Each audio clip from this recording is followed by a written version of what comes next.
Монголын хүүхдийн байгууллага өсч хөгжсөний түүхт 100 жилийг Хөвсгөл аймагт тэмдэглэж байна.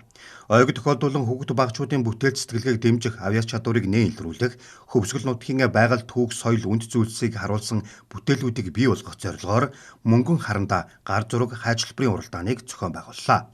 Мөнгөн харандаа уралдаан нь 1960-аад оны үед зохион байгуулагдаж байсан. Тухайн үеийн агуулга хэлбэрийг нь алдагдуулахгүйгээр 40 гаруй жилийн дараа сэргээн явуулж байна. Нийтдээ нэг 91 хүүхдээ 95 бүтээл болов ирлээ. За ингээд эдгээр бүтээлүүд дотроос 15 хүүхдийн бүтээлийг шалгаруулж өнөөдөр бас шагнаж урамшуулж байна.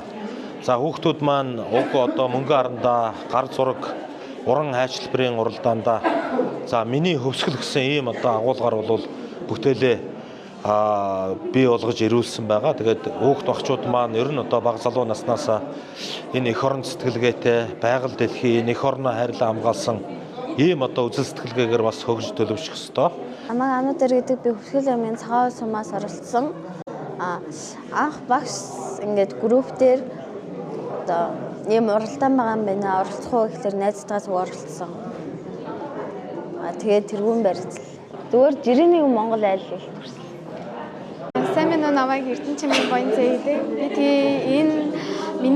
Би өөрийнхөө зургийн миний Хөвсгөл гэдэг нэртэй зургийн уралдаанд ороод 2 дугаар байр эзэлсэн. Миний сэтгэл их өндөр байна, их хүлээлттэйсэн.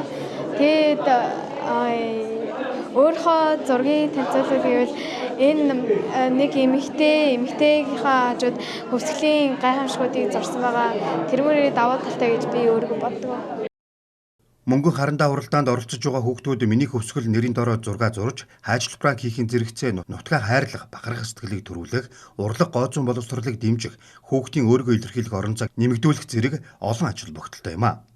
Цаашид уралдааныг тогтмол зохион байгуулж хүүхдүүдийн бүтээлээр үзэсгэлэн гарган олон нийтэд хүргэж байна гэдгийг Хөвсгөл аймгийн хүүхэд гэр бүл хөгжил хамгаалтын газрын дарга Даш Баяр хэллээ.